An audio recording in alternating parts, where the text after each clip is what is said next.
Here. CPOS. And Director Topley. Here. Okay. Before we begin, we would like to acknowledge the people who are the traditional custodians of this land.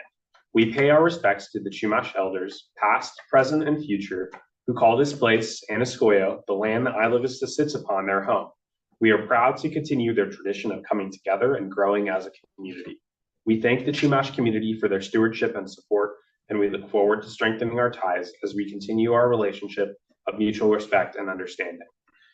We're going to move to the consent agenda, which is quite hefty today. Do any directors have any consent items they'd like to pull? Director Thomas. 211 and 212. Okay, 211, 212. Any other items to pull? Wait. 211. Okay. I concur with 211. Okay. Cool. Seeing that, can I get a motion for 2.1 through 2.10? I'll make that motion to approve. Made by Topliff. Is there a second? Second. Seconded by Deschler. Any public comment? Not seeing any. Let's do roll call. Director Brett. Yes. Director Carmichael. Yes. Director Deschler. Yes. Director Hobart. Yes. Director CPOS. Yes. And Director Topley. Yes. All right, motion passes. Let's start with 2.11. I just was noticing that for the resignation procedures, we asked people to give 2 weeks, and in the at-will policy, we said that no notice was necessary. So I wondered if that wasn't a conflict. It is and it isn't. So you could end it anytime. The resignation is to leave the district in good standing, which we still have to create a specific definition for. And that's something, it's next steps for our policy committee meeting next week. So we just wanted to make sure we fixed our resignation procedure though, in the meantime, and we will define the good standing further. But so far it's, meant effectively, like we give you a letter of recommendation, we've honored people at the board meeting. So we have some definition of it. We just need to define it in the policy now. Gotcha. And I want to compliment you on all the resolutions and policy work that you've been doing. Sydney did all of that, and Yeah, the policy committee It's reviewed very it. detailed, Yeah. very thorough, and I can see all the areas where improvements have been made. So Yeah. Nice job. Director Deschler. Yes, I have a very non-substantive comment to make, and that is in the resignation procedures, the first sentence, you just need to add a "the" to leave the district. in good Okay. standing. We'll get that in. And then, so just to make sure I'm clear, so the resignation procedures outline what an employee needs to provide, or one of the things it is the notice they need to provide us. The at-will employment policy is more about any notice that we would need to provide. It's technically both. I mean, means that the employee could leave tomorrow, and it means that the district could end employment tomorrow. So we're just making the distinction if you want to get a good recommendation from us. If you want to we leave need in the good 2 weeks. standing, You could and- leave at any time, but if you want to be in good standing, we want 2 weeks. yeah, we'll do an exit interview with you. Okay. But there is a caveat in that says if the situation warrants, the general manager has the authority to have someone leave before 2 weeks and get a good, Right. be in good standing. Right, so like someone's family member got sick, they have to leave in 3 days, but they did an excellent job. Yeah. Okay. Okay. Okay, any questions online? Not seeing any, we'll bring it back to the board for a motion. I'll move to approve 211 and 212. Made by Topliff. Is there a second? Second. Seconded by Deschler. Any public comment? Not seeing any. We'll go to roll call vote. Director Brett, Yes. Carmichael, Yes. Deschler, Yes. Topley, Yes. CPOS, Yes. and Hobart. Yes. Motion passes. Okay, we're going to move to public comment period. At this time, any member of the public may speak on matters within the subject matter jurisdiction of the board of directors that are not on today's agenda. Do we have any general public comments online? No. Not seeing any. No one in person. We'll close the public comment period and we will move to item 4.1, introduction to IVCSD's community programs manager, Labney Perez Patino Betancourt. Yeah, we're excited to welcome Lavny to our team. She just started a week ago or last Wednesday. Yeah. Last Wednesday, so not a week yet. And she's a recent UCSB grad who's current resident of Isla Vista as well. So I'll let Maya say a few more words. Yeah, we are so excited to have Lavny on our team, Lavny Betancourt. And I was really blown away by her responses in our interview, touching on all the different communities in Isla Vista. As Jonathan said, she's a recent UCSB alumni and majored in philosophy and earth science, and also has a lot of experience working with the Associated Students Food Bank, which she's already been putting into play in her first couple weeks at the community center, encouraging some more collaboration between the two programs. So we're very, very excited to have you on our team. Welcome, Lavny. Thank you. I'm very excited. And she's jumped right into training last week and is already taking on some reservations. So we're very proud of her progress. She started the day after reservations opened. Oh my gosh, I did not know that. Yeah. She was like, Maya, why there's so many requests? It's gonna be okay. I'm right here. She's been helping me a lot. You already know the Wi-Fi password. So. That's important. And in that news, I will say, with our opening reservation date for fall, we had an overwhelming amount of requests in one day. Wow. I think in one day we had 60 community calendar requests and 60. almost 100 phone calls. Wow. So the Labor Day. In a department day? in one day. So And we had Lavny been. didn't quit. No, that was me. She hasn't started yet. I wouldn't do that, sir. Oh, Yeah. my goodness. But we are very, very proud of the success of the community spaces this fall. And the community seems to be overwhelming support of it. So we're really lucky to have you on our team to help. And also just lucky that the program is still doing really well. So 60 requests and 100 phone calls. Almost 100. Okay. I don't want to give you that exact number, but I was counting. Can I ask a question? Yes, Director. So Duffy. is it the case that, that reservations, you don't take reservations earlier in the year? So I didn't realize that. They're It was closed a until- newer policy we Uh-huh. implemented, I think, right after we implemented the new fee schedule, if I'm not mistaken. A little before. A little before, just to try and keep it as fair as possible, and also to make sure that people weren't booking the entire calendar in the beginning of fall, which was happening. And I will say we're already getting requests for May that we're kind of slowing down a little bit. Wow. But the one day is overwhelming, and it is the most fair because we're able to see exactly when requests are coming in. And the only exceptions we've made have been for public large events that provide some sort of service. So like, for example, if somebody wants to do like a zero waste festival, for example, in the spring, we would make an exception to get that on the calendar because most events we have been booking are private. And so when you open in the fall, people can book for the entire year? So Only in the it's fall. Only it's only like quarter by quarter? Okay, got So it. it's the first of the month before the quarter. So I know that sounds Got it. weird, but it No, was but yeah. September 1st, and then it's December 1st, and then it's Mhm. March 1st. Got it. And then for the summer, do we do June 1st? I think we just keep it March because summer is a lot more lax. Yeah, overall. for sure. So yeah, good questions. Sorry to detour, but No, Good I love announcement. that. Yeah. No, I'm glad that you brought it up because I had a question too, which I should probably know this, but I thought the only way that you did the reservation was online. This is just people were calling because they have questions about the process. Is that right? that's a very good question, Spencer. Because yes, the only way technically people can do reservations is online. However, we have been learning through the past year that our reservation process online is not bilingual. So we need to be able to accept calls and talk to people in Spanish in order to be able to get them through the same system. Leslie and I were kind of brainstorming different approaches, like maybe having a separate form, maybe doing this and that. But what we have been doing, and so far it has been doing fairly well, is doing things by email and call and just making sure that we're available. Now, September 1st was a holiday, so we did respond to everything on the 2nd, and I was pretty clear when they would reach out before that we wouldn't be processing until the next day. And just trying to be fair of like, okay, we know this person reached out to us and was requesting support in Spanish before this reservation came in, so let's work with them and see what we can do, which I will say Labney jumped in and has been huge support in helping us communicate with our community as well. Yeah. Oh, perfect. It was a job requirement. Yeah. Yeah. So yeah, we do accept calls and we try to walk people through the reservation process if it's something that's successful for them. Nice. Awesome. Can we text the number or is it a landline? It's our landline. Yeah. Yeah. It's our extensions, but all extensions get calls if we don't answer. It sounds like that is a source of some fun.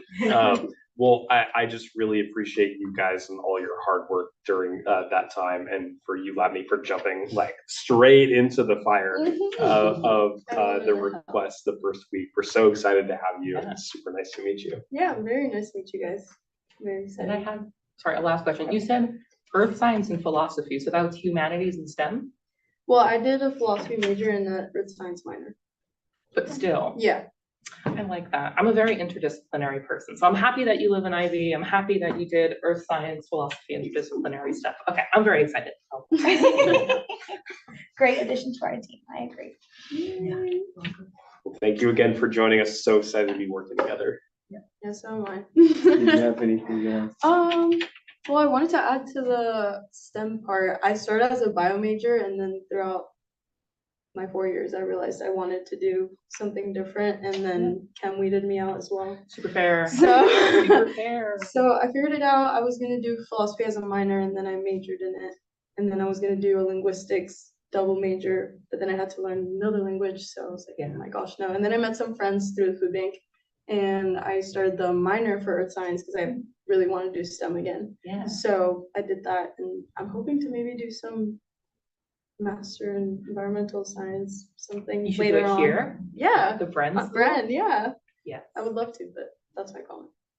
So excited. And I really love like, that you I work with the really food like bank. earth science. Yeah, Same. and the food bank. I love the food bank. I love it so much. Yeah. What's your favorite part of the board, everyone? We like each other. Oh, Yeah. that's really good. That's We really have important. fun. We get along well, and I think, as you know from living in Isla Vista, this is an awesome constituency to get to represent. Yeah. There's a lot of other communities in Santa Barbara or California where I probably could not say that, where it'd be a lot more challenging, but we have such a great community that has such strong values, that has such diversity, that it's a really fun place to be. Yeah, I agree. I really like the fact that I get to talk to other people other than students, because Yeah. working at the food bank, I only got to see students and some of the parents that are students. Mhm. But it's enjoyable being able to speak Spanish with other people that live in IB, and then being able to help them out is really nice. Yeah. Awesome. Well, very nice to meet you, and we'll look forward to seeing more from you in the future. Yeah, thank you. Nice to meet you guys. You're good to go. Thank So you you. can sit down if you want. Yeah, you can stay in your seat.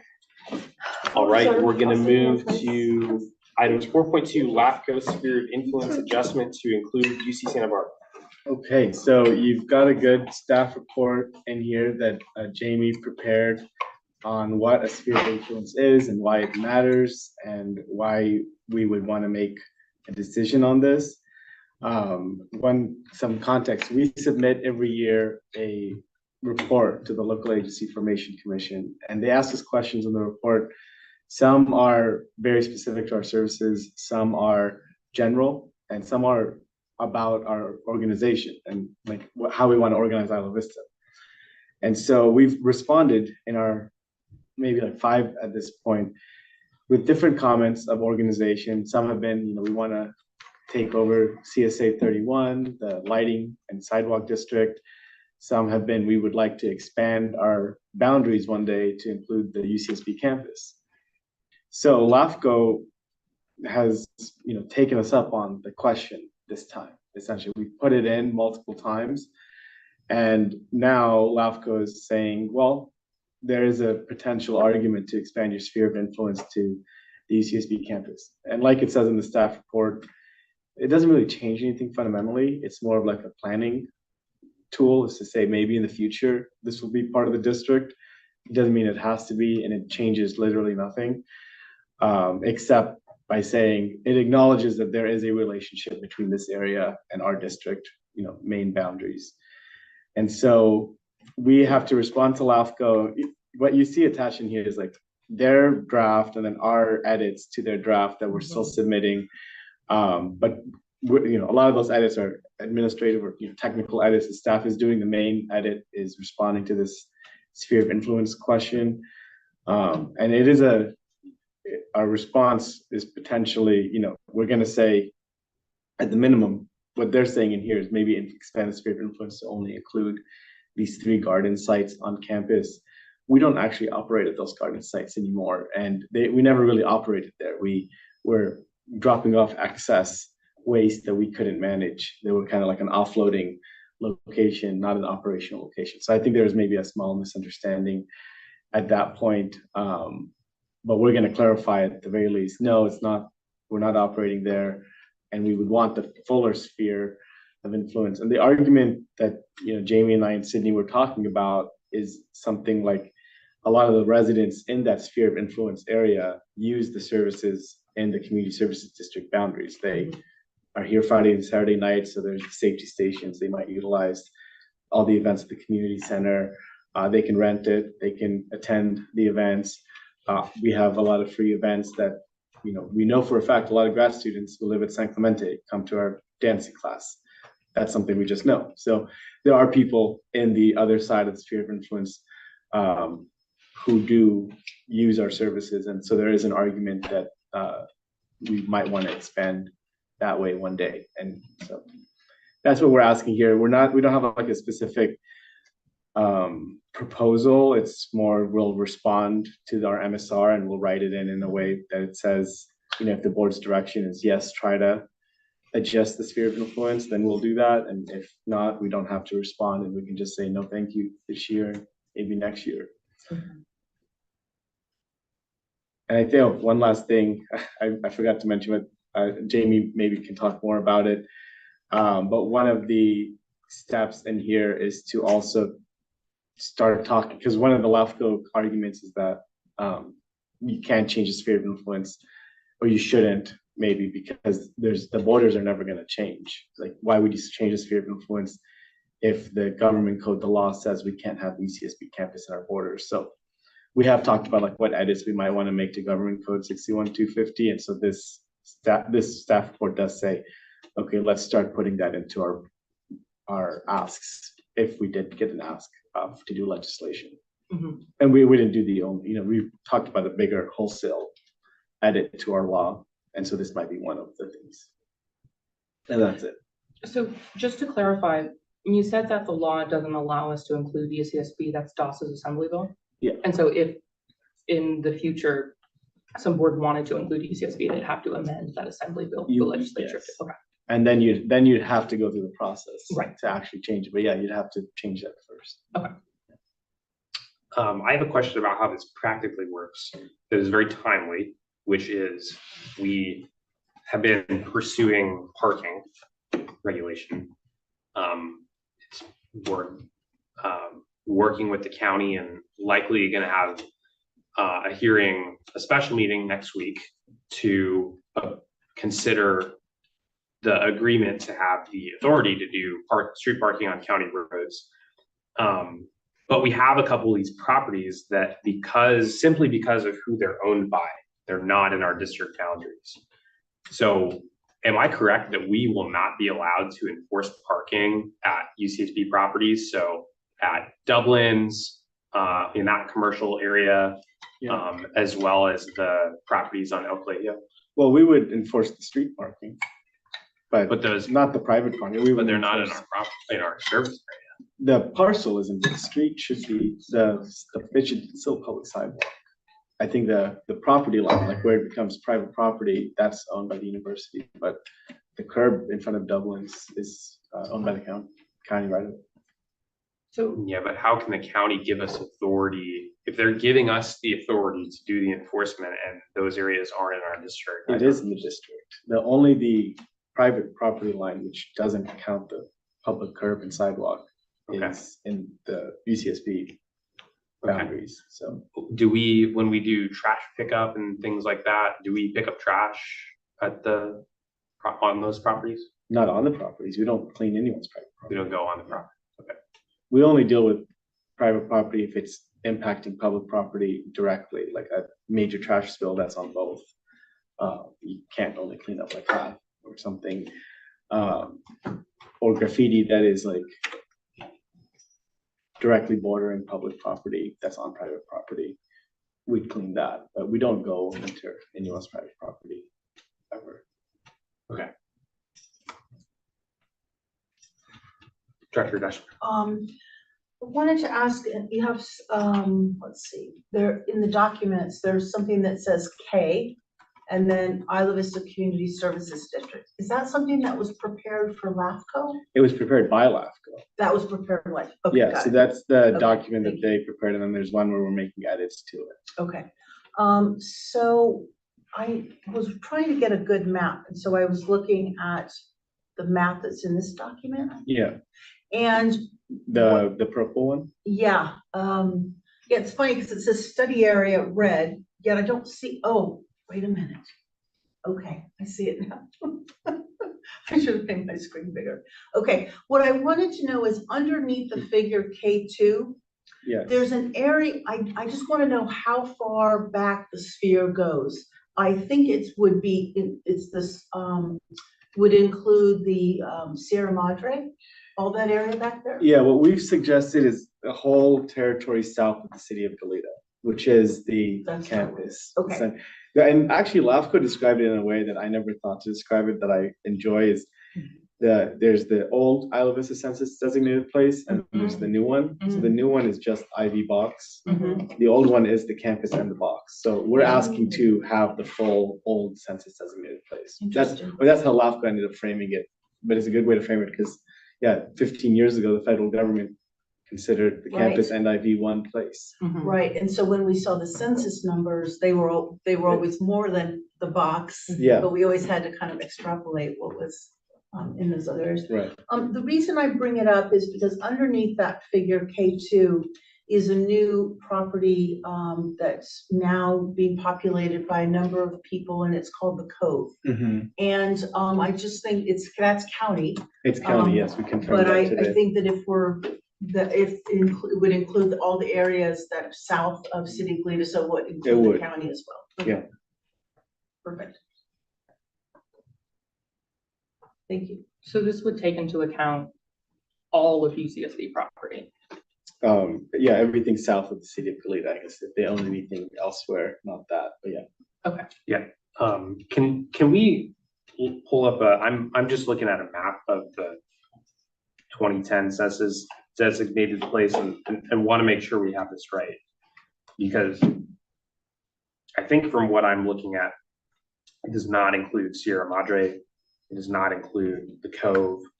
It does not include the North Campus open space. What it does include is the married family student housing. Well, we don't have to, yeah, then that's a good point. We don't have to say that. We can say what we've always said is everything south of the city of Goleta. That's always been our line.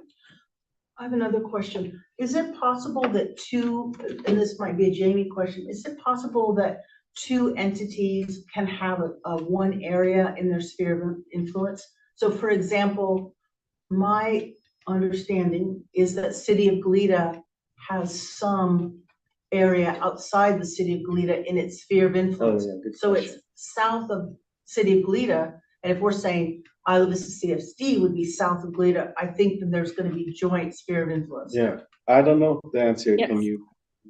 It is possible for entities to have overlap in the sphere of influence.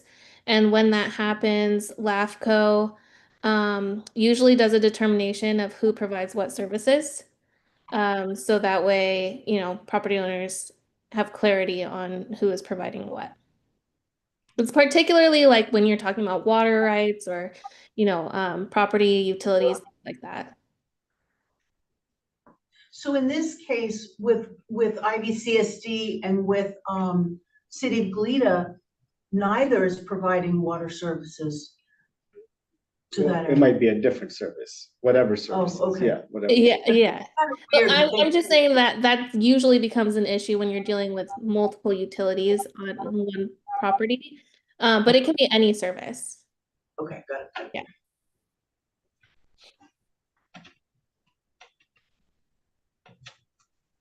Yeah, it would be, I do think that it is still relevant, the point that you bring up, because,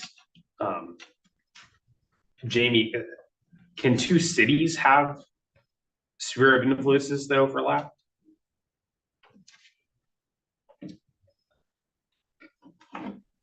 Spheres of influence, maybe.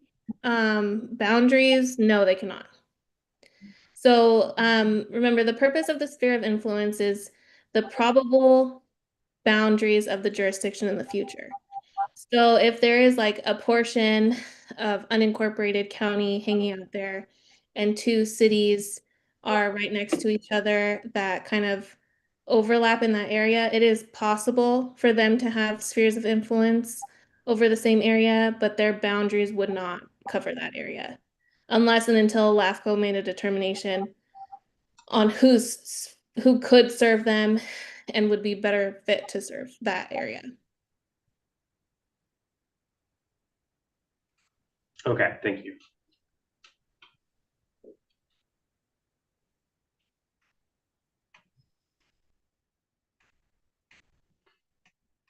Other questions from the board? Director Hobart has her. Director Hobart. Yeah, I had a question. So, are we discussing like whether or not we want to take LAFCO up on the idea of trying to expand our sphere of influence? And then, if so, is the purpose of that for like later on if we wanted to expand our actual district boundaries, or are there other benefits to expanding our sphere of influence that we would see? Yeah, it is our idea that they finally have caught, responded to, like specifically. We have asked about it before, but this time, they took it and responded to it, and now we're responding back. And so it is something we originated, and yet there's no benefit besides, in the future, if we wanted to change our borders, having the sphere of influence there already makes it a lot easier of a process. And then also, do we think that having the sphere of influence expanded might impact like our argument for the contributions made by UCSB towards IVCSD, or do you think that wouldn't help? I think it's already acknowledged that that's why we get the funding to support so it's actually the fact that we get the funding is a reason to expand the sphere of influence. It's the other way around. I think they do give us funding to help programs that benefit students who don't live in IB but come to IB. That's one of the reasons, not the only reason, but yeah.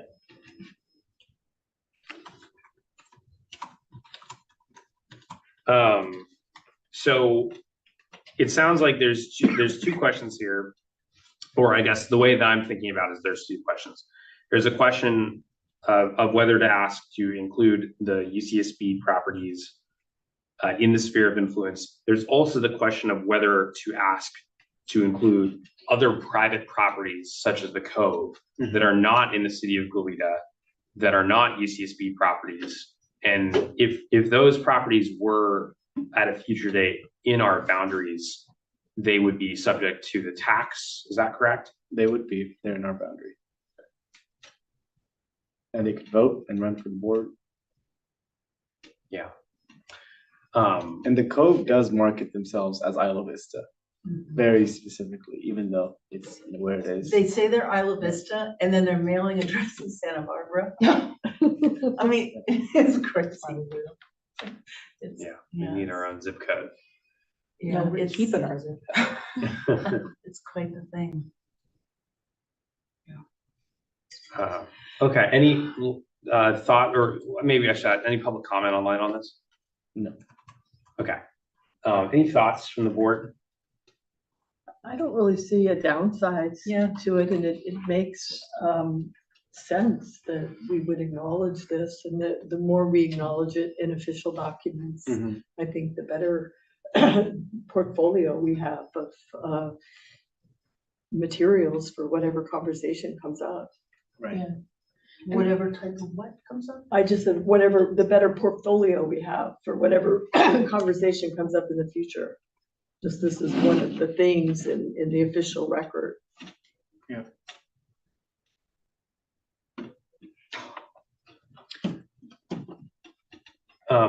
So my thoughts on this, I agree with Director Topliff I think we're all aware that we had a situation last fall where we had a candidate that was running for the IVCSD board, and they did not have an opponent, so they were slated to become one of our colleagues, but had a housing situation come up, and they needed to move into university-owned housing. And because of that, even though they moved, 100 or 200 feet across the street, they crossed this arbitrary line that made it to where they could not serve. That was definitely a challenge. It also led to us getting an awesome new colleague in Annabelle, which we're super excited for. But I think it's just, indicative of a situation that's not sustainable for us to have these arbitrary lines. And I question too what the sustainability is for us providing services in the abstract to a number of these properties that are not in this district boundaries. We don't have, out of agency service agreements, which is something that other agencies will do when they're serving properties that aren't in their boundaries on a regular sort of basis. And so I think it just seems a lot more clear for us to try to better define what the boundaries are. And I think that if we don't do it, someone else is going to do it for us. I was made aware recently that the electrical substation at the corner of Stork and Hollister is called the Isla Vista substation. Is it? It is. So what people used to consider as Isla Vista has changed a lot as the city of Goleta has developed. And especially this last week, the situation, I think, at the Cove has just called into question of like this weird no man's land where it's like, is it the county? Is it Isla Vista? Is it the city of Goleta? Is it UCSB? It's kind of like none of those things and all of those things at the same time. And so I would certainly be in favor of us expanding the sphere of influence. And I think if LAFCO is interested in us taking steps to make our boundaries coterminous with that, I think that that's a fair conversation that needs to be had with our state legislature, with UCSB at the table. Wouldn't be looking for a solution that would steamroll anybody, but I think that it is something that if they're asking us to have that conversation, then we should. Are you freezing? No, I was looking for the white light. Oh, I I'm sorry. I'm either I- hot or cold. There's no in between. I I think I'm wetter when I come here. As I'm in the building, it's a sensory experience of being home. I should remember that. I've looked for that before. Yeah, we're just sitting here in the dark. It's like this. People online are like, what is wrong with them? Okay. Are they trying to say energy? Bring it back. Okay, we're back. Sorry. Okay. Any other comments from the board? Go ahead, Kylan.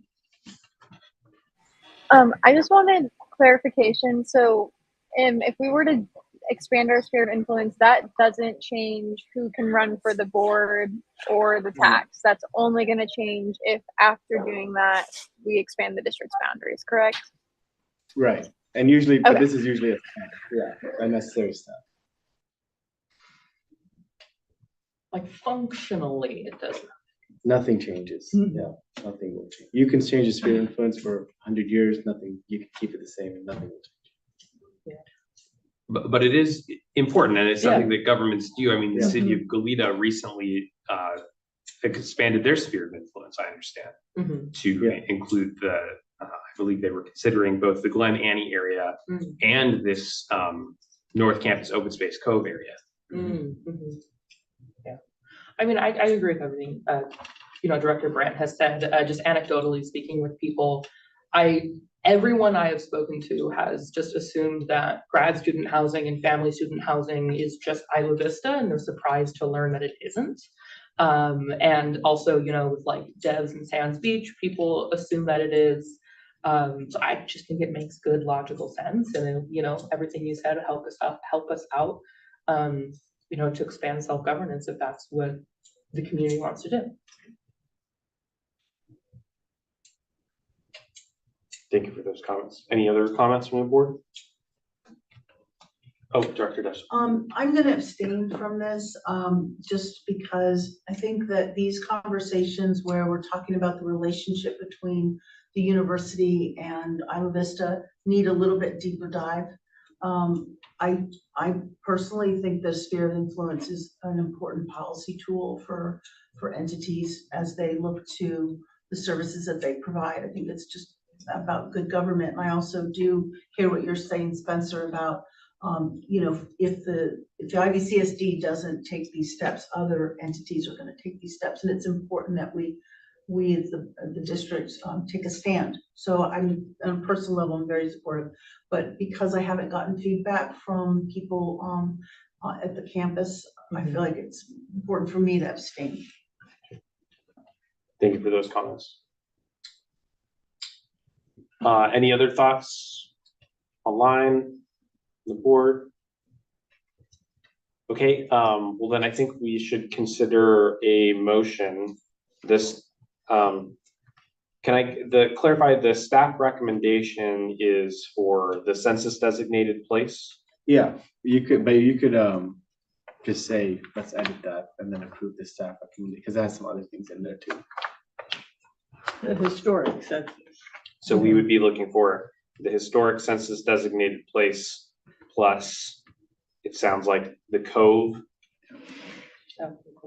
Yes, and the staff recommendation doesn't list a specific area. We've always said south of the city of Toledo and city of Santa Barbara, so we can just keep saying what we're saying there. But the Would it be south of Whittier Drive and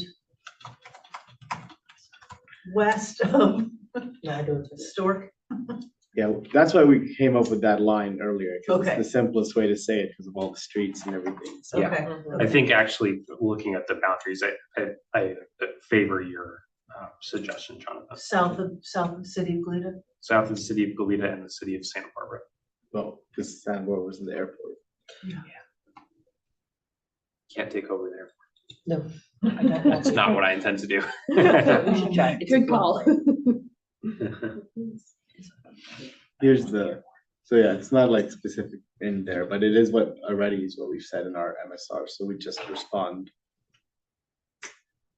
with what we want. Okay. Would anyone like to make a motion to that effect? And just be to approve the staff recommendation.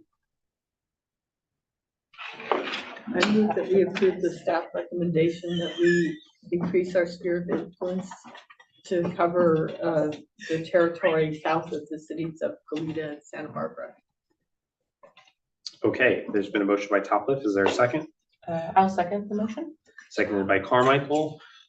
Any public comment? Not seeing any. Back to the board. Let's do roll call vote. Director Brett, Yes. Director Carmichael. Yes. Director Sipos, Yes. Director Hobart, Yes. Director Topliff, Yes. Director Dash. Abstain. Okay, motion passes. Thank you, everyone. And we will move to our next item, which has disappeared from my screen. Bear with me. Goleta Library Advisory. Goleta Library Advisory Committee appointment. We have a vacancy due to the departure of our dear former colleague, Marcos Aguilar. Yeah, he moved out of Isla Vista a couple weeks ago. Did Oh, he? Yeah. I could feel it just a minute. Aw. He's not too far away. He's in Goleta, but Okay. he moved Marcos, out. we miss you. So yeah, someone who wants to replace him. He's, I met with him, to catch up in general, but to talk about where it's going right now. And the meetings get canceled a lot. So whoever takes this on has to be ready to just put in their calendar, plan for it. But I think they have a meeting for every month. They ended up doing like 3 or so this year so far. So it's not a huge time commitment. It would count as a day of service because it is service on a, another public body that the board's delegated you to go to. And yeah, it's to provide advice. It doesn't make any decision making. authority. It's only to provide input and advice on general details of the library, not like operations or anything like that. When are the meetings typically, when they're not canceled during the day, or are they evening meetings? Yes, they're usually during the day, but I can get you the time and date cadence. It's just not on their website. They're not Mondays at 5 o'clock anymore, or whatever it used to Yeah, be. they don't have it posted, but I can look it up. They have like lists of all the commissions. It's not on. Well, I think this is a really cool assignment. One of my favorite parts about my previous job was working with the City of Carpinteria's Library Advisory Commission. And so when cities utilize these advisory commissions, right, they can be super powerful and just getting a core constituency that can push for funding, that can help you as a soundboard, you meaning the library director. We historically, though, we have had a mixed at best relationship with the city of Goleta regarding library services. I think that with new leadership there, it's definitely an opportunity, and that we should make sure we have representation. So with that said, is anyone interested in this assignment? I would be interested. I am only worried about daytime availability, because my schedule changes every quarter. Not that daytime availability will never happen. I actually have a pretty decent amount of it. It is at 6. Oh, 6 And p.m. there's only 2 this year. Oh, no, at 6 p.m. is fine. I believe I had it Mondays on my you're calendar as an correct. FYI for like Mondays. Mondays at 6. Yeah, 6 6 p.m. o'clock, is totally first Monday of the month. 6 o'clock. Very hard to get to this. Okay, we have interest from Catherine. Any other interest? And then football, sorry. That's super fair. I just love the library. And all, I do just, too, but I love football more. no, I love the library. And I mean like capital L library, like the Democratic Institution. Oh, okay, I'm with you on that. Can I be the backup for the spring? I don't know if we're allowed to do backups, but sure. Yeah, I don't think they. You'll have the right of first refusal if I'm ever not available. Okay. Okay, so we have one interested. I think, is this one where we have to vote on, or do I make the You appointment? should vote on it Okay, so that they can get the day of service. so can I do a motion, or can I hear a motion from someone? Yes. I will move to appoint Kathy Carmichael to our library advisory board. Yay. Second. Made by Topless, seconded by Deschler. Is there any public comment? Not seeing any. Let's do roll call vote. Dr. Brent, Yes. Dr. Carmichael, I mean, obviously, yeah. Dr. Deschler, Yes. Dr. Sipos, Yes. Dr. Hobart. Yes. Dr.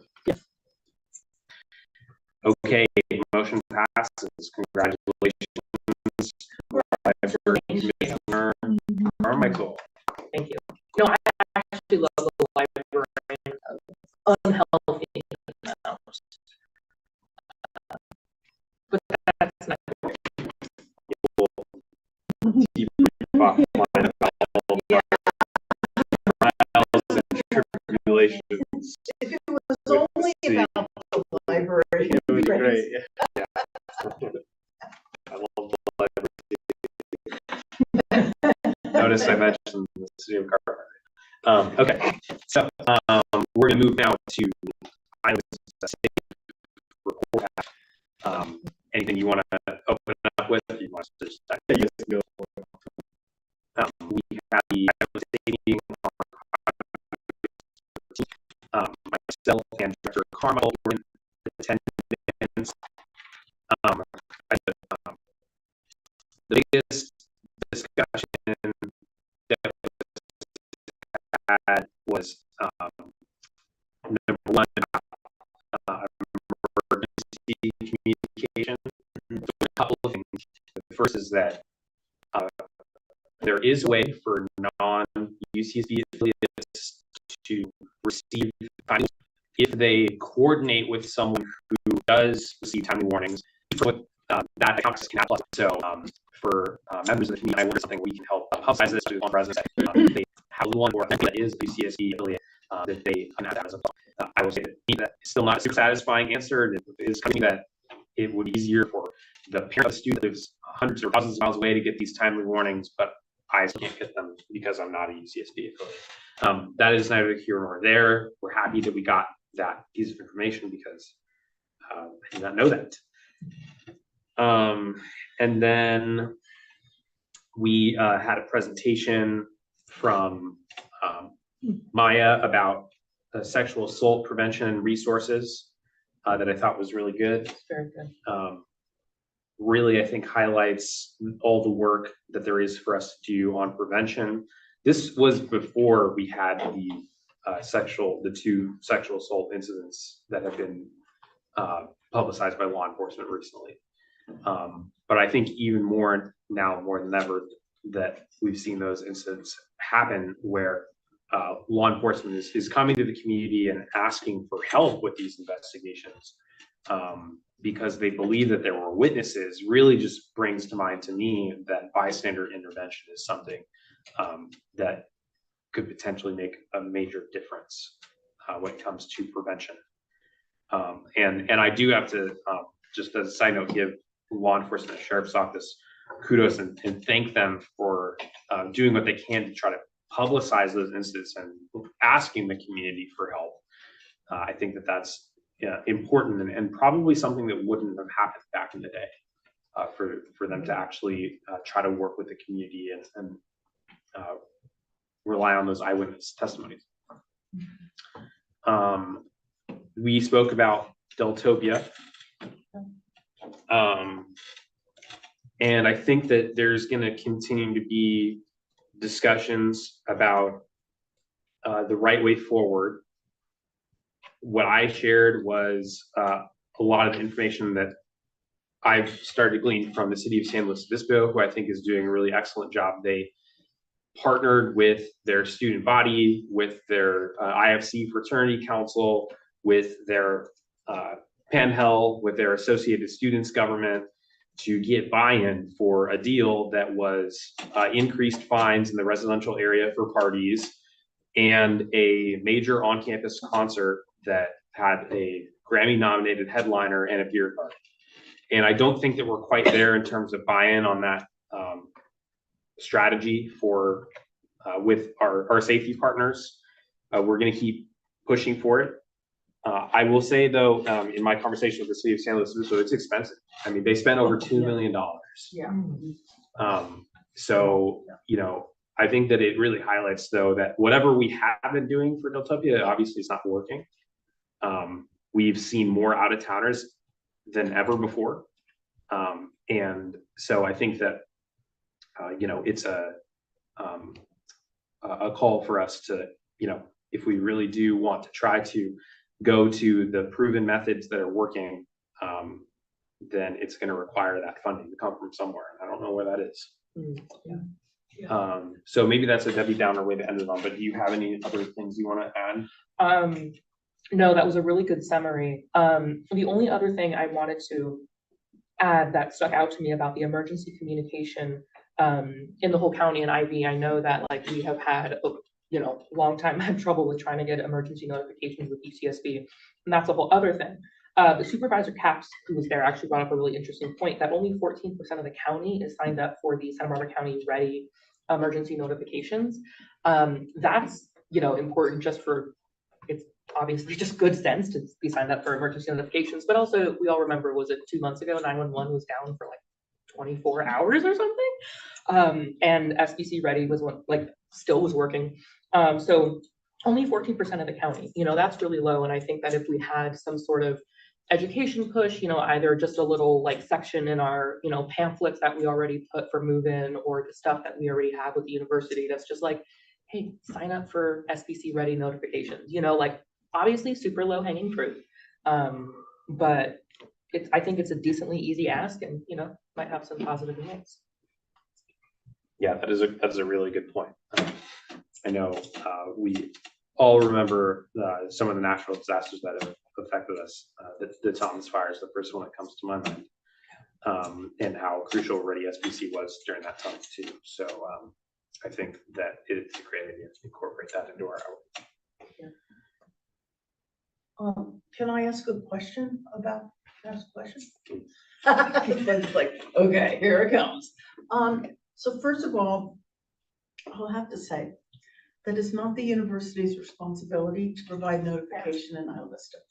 That is true and fair. It's the university's responsibility to provide notification to people who are UCSB affiliates. And I've been one of the first people to say, this system is not working because it creates a system in Isla Vista, have and have nots, in terms of information that's really important, vital, public safety. It's concerning the philosophy of the sheriff's department that they tend not to ever send out public notifications unless, you know, there's like a debris flow on Highway 101 or imminent fire. And so, I think that there's a role for, when we talked about this, I think there's a role for IVCSD to fill a gap, because I don't think the solution is encouraging people to sign up for plus ones. Yeah. I don't think that's a sustainable solution. And it also, remember that the information that UCSB is pushing out, it's only going to be because of an incident happens, a certain incident happens in a radius of UCSB property. So when people get these notices, they may not understand the nuances of why these notifications are coming. I just think I think it's more of an IVCSD issue than it is a UCSB issue. I would like to see some type of partnership between the university and IVCSD. But I think encouraging people to sign up for plus ones, what I worry is that's going to force people on campus to relook at their policy. And that would worry me. So I just put that out there because I think we maybe the IVCSD needs to engage in some conversations with UCSB on this, you know. Yeah. So Yeah. You know. And what would that look like to you? Because when you say engage with conversations with UCSB on this, I would say I think that there's probably a couple people on campus, several vice chancellors. Yeah, I think student affairs has to be involved, external relations, administrative services, and police. Administrative services because they oversee police. Yeah, that's what I would say. I mean, I think it would be a good idea to, you know, open up this conversation with the university. Yeah, and yeah, if I'd seem a little dumbfounded, it's just like I feel like we've had this conversation for years. yeah, I agree. I agree, and that's why one of the thoughts that I had was that the IVCSD looks into contracting out with Everbridge to have their own system, and then push out information that is coming out of UCSB, right? So that's one of the thoughts, because it's Everbridge that's used by the university.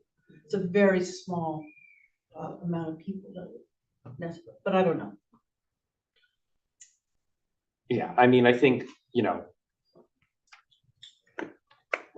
trying to decide how much to pick a fight on this, because I don't know how much we're on agenda. Yeah, that's what I wondered too. Yeah. But I mean, it's a little insulting to hear you say that it's a very small amount of people that are affected by this. I mean, No, I don't mean that. I mean that if IVCSD was to take on having a notification system, I think it's not, I don't know how many people that would impact.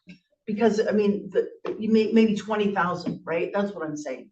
I just don't know the number. That's what I meant by a small amount of people. No, as a public information person, I am offended that we are creating a system of have and have nots in our community.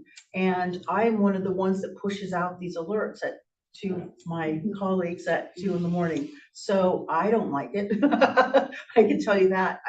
If I had my way, I would just include in the entire community. I don't have that power.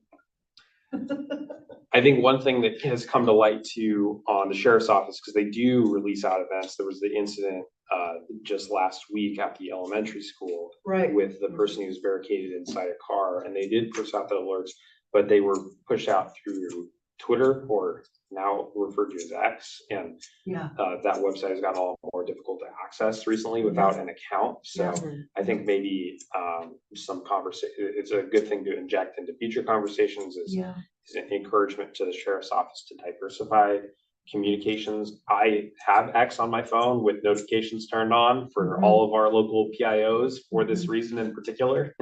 But most people are not going to go to that level to try to stay informed. Because there's also a lot of stuff that gets pushed out there that has nothing to do with me, like regarding car accidents in other parts of the county that are tragic and important information to be pushed out, but don't have anything to do with either of this stuff. Yeah, and so I think maybe it's worth having, maybe talking also to the sheriff, you know, if there's a way that they can, what is it called, geocache, when you have a certain radius information is sent to. I don't know, I think there's a lot of ideas to pursue, and I just think it's so important that IVCSD take leadership, and maybe that requires stepping in to fill gaps that no one else is willing to provide. Yeah, and I wonder too if this is an area for our federal advocacy, because the requirement that UCSB send out timely warnings is under federal law. Yeah, it's clear. That's not a state thing. No, Clery is federal, yeah. And so I wonder if there's a federal legislative approach to this that could be complementary as well. Because it's really hard to see a fully fleshed alert system that is sending out alerts to people when there are really timely emergencies happening in the community. I mean, the last one that I remember was the shooting. You know, and I'm thankful that you forwarded those to me. Luckily I was fast asleep and and I was far away from the shooting, but you know, those are the kinds of things where if that information is being pushed out, you're right, it's a situation of past and have-nots. And likely we'll hear about things that are happening, that there's a sheriff's office response in IB and we don't hear anything about it, right? So it's like both things can be true. There's just an information desert a little bit, and it's a governmental responsibility. Yeah. Anything else, Jonathan, that you want to report out from IVC? No, I mean, we did establish these work groups for Deltopia, and that we are going to be meeting with everybody signed up. It seems people are enthusiastic to participate, so let's see how that goes. But we haven't organized them yet to meet, but we plan to before the October IVC. Excellent. Any questions online? Oh, I do see a hand from you. Director Hobart. Yeah, I just wanted to say that I do think that the +1 thing might be a good option for the time being until a larger plan can be created of something else, just because I know there's a lot of alerts that do impact people in IV that don't go to UCSB, even if it starts on campus, with the bear. It's they push the bear off campus, and then the people that are off campus don't have access to hear about things like that. So I think that maybe that's something we could talk about more at a different time about IVCSD trying to spread awareness of resources for people living in IV that don't go to UCSD to receive those kind of alerts.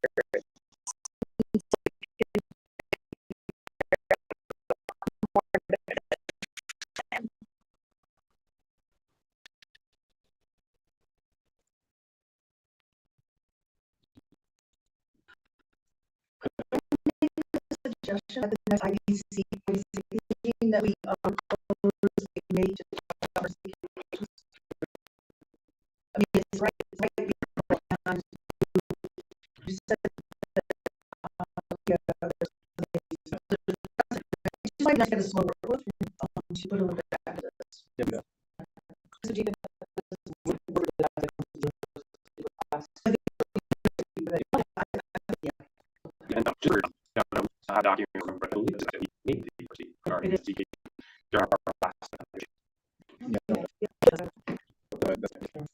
well, and we will incorporate that into the next agenda. To follow up on Delphi's and the team. Okay, we're gonna close the discussion agenda and let's do report close session. Reports from members of the board. You want to have a report? So we put it now, if you want to be designated to go to something to get a day of service, you can do that here now.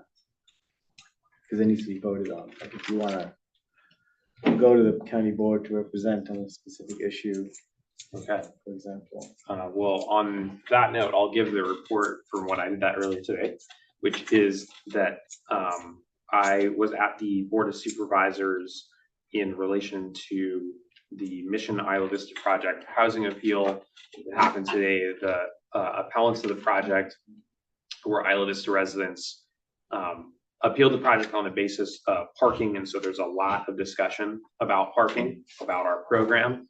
And I felt it was important that we be represented in that.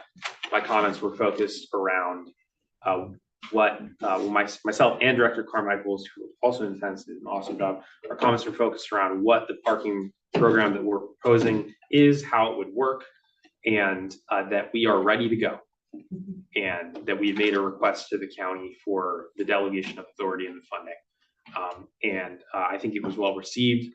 We received positive feedback about the program from multiple supervisors from the dais, including Supervisor Capps, who announced that there will be an item on the Board of Supervisors agenda on September 23rd to consider the that package of things. I understand we're still waiting to get the documentation on that so that our board can review them before that. So there will be a special meeting next week, next Wednesday, 5:30. So we're looking forward to that. Overall, I think that I received a lot of positive feedback from residents that were there on both sides of the appeal, who were thankful that we were working to try to address the parking issue, and appreciated that they remembered having been engaged when we did the public process to design the parking program. Can you say what happened with the appeal? The appeal was continued to September 23rd. It'll be a big day. It's gonna be a big day. Is there a reason for that? Yeah. Because our parking item is the same day. So makes sense to do it though. Cool. I also had the chance to attend the State of the County hosted by the South Coast Chamber of Commerce with Jonathan and Jenna and Catherine, and we took an awesome picture. Director Destler was there as well, which I have been meaning to send you. I have it. I will send it. TBD. And that's all I've got to report.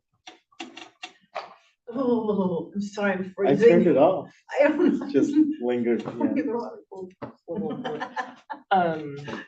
I can do a report out next. So my report will look almost identical to Spencer's because he has done a very good job of inviting me to things. So thank you for that. Yes, I went to the State of the County, which I know is not public, but it was nonetheless quite informative. So hopefully in the future we can get some more Isla Vista excitement going on with the South Coast community. And then I also went earlier today to the Board of Supervisors meeting to provide comment on the SUTAR appeal of the Mission Isla Vista housing project. Again, just as Spencer said, we didn't take a position on the housing appeal specifically, but just wanted to provide information about our parking program. And, you know, Spencer said everything it is that you need to hear, but I will say I was very excited to see basically everyone there, like pretty excited about the work that we're doing and like the fact that we're doing it. I mean, we even received praise, I believe, from Nelson, Lavanino, and Caps all about our program, and Hartman as well, I believe, and members of the public on both sides of the appeal were excited about our program. And even in some people's public comments, they referenced our town halls that we had done, or they referenced, you know, our program. So hopefully we will see some traction moving forward. You know, I think Supervisor Capps said that we will have formal finally meeting on this in 2 weeks. So hopefully I have some optimism about our parking and mobility plan moving forward with the board. And then I know it's a future report. I will be there in 2 weeks to see what goes down with our parking and mobility study and the continuation of this appeal. Yeah, that's all I have to report. Excellent. Thank you for that report. Any other reports from the board? I'll mention two things. One, I learned today that the AS Program Board concert Delirium Mhm. will be the 25th of October. Huh. 25th, is that right? What day of the week is that? I think it's the 25th. Let me It's a check. Saturday. Saturday. Mhm. And then I learned also that the city of Goleta is going to be taking up next Tuesday their parking restrictions, their Halloween parking restrictions. So just FYI on that. So when you say next Tuesday, that's like the 16th. Yeah, it's 25th, October 25th. Okay. What, It's been 10 years since Halloween. 10 years what? 10 years since Halloween. 11. About to be 11. More than that. Okay. Actually, Reserving my editorial comments. I had one more report that I forgot, which is that since our former colleague Jay Freeman resigned from our board, he also had to resign from the LAFCO commission. And so they held a election for the vacancy, which I voted in as the presiding officer. And so in the interest of transparency, I voted for the Goleta Water District board member, Susan Klein Rothschild. And she, there were 3 candidates. I voted for her. There was no candidate that received a majority. And so there is now a runoff election between her and another special district member from Montecito. And so I submitted my runoff ballot for Susan Klein Rothschild as well. She's terrific. Cool. Okay, next is report from committees. Any committee reports?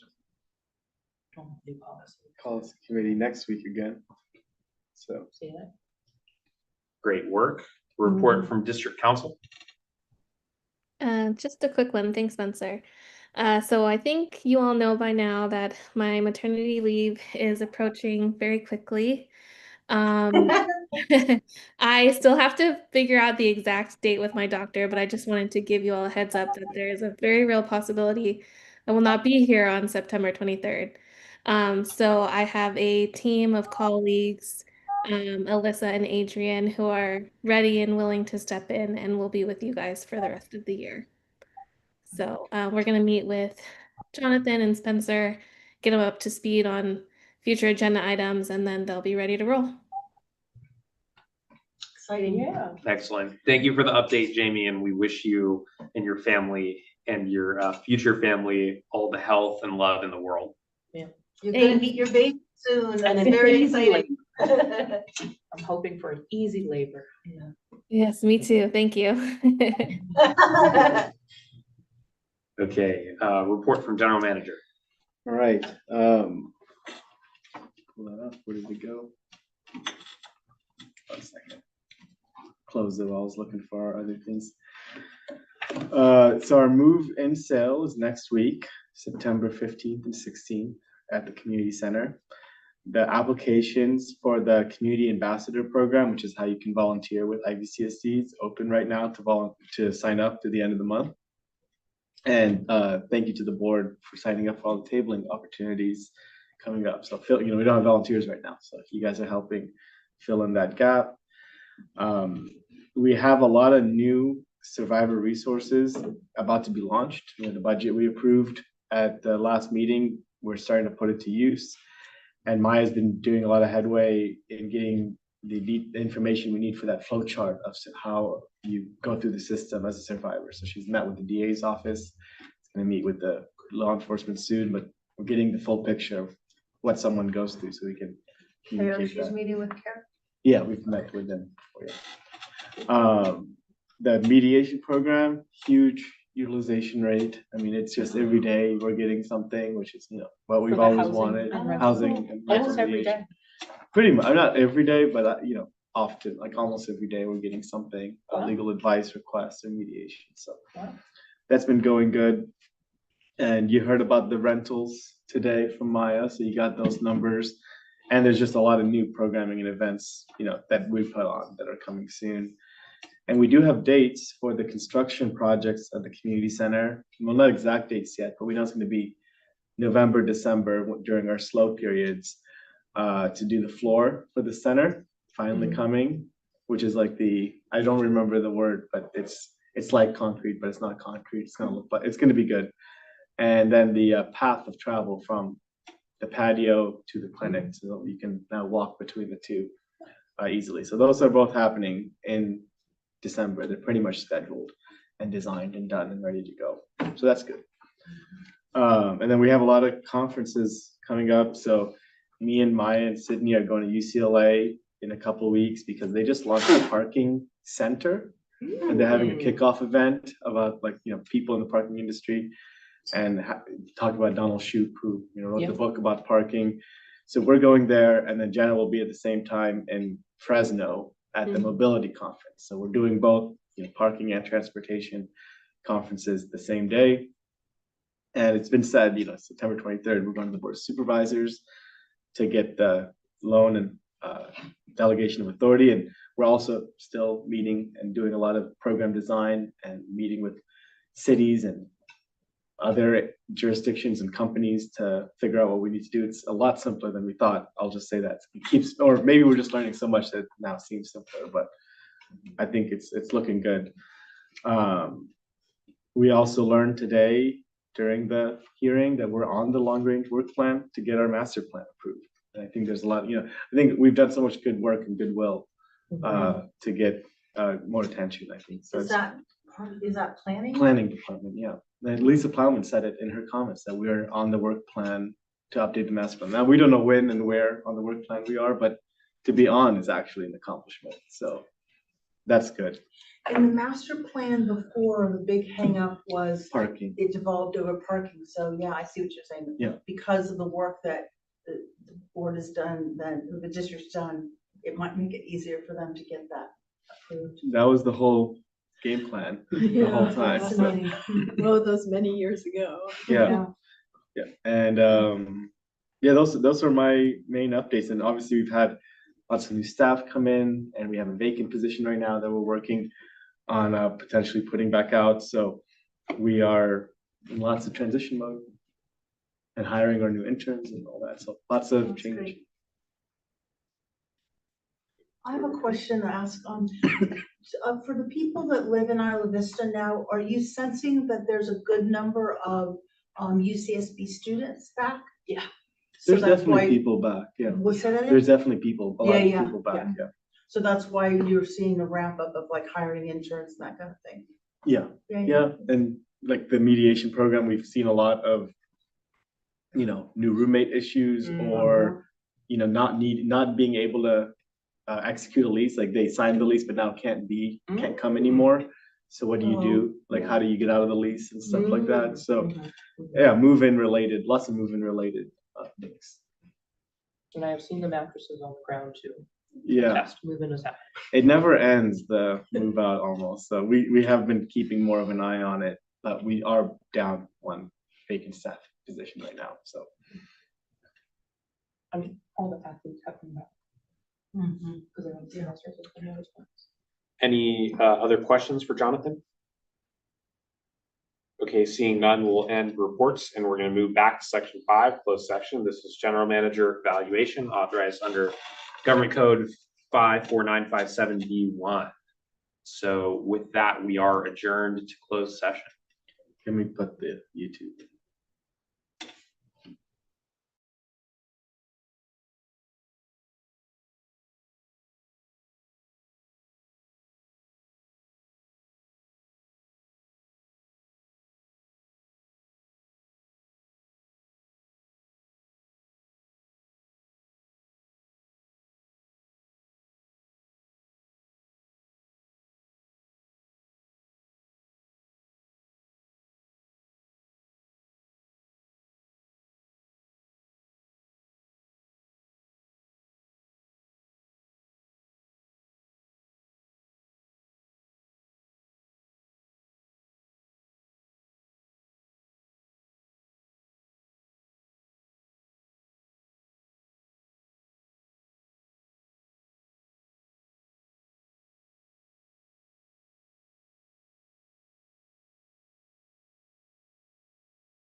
Okay, we are reconvening from closed session. Council, is there anything to report out?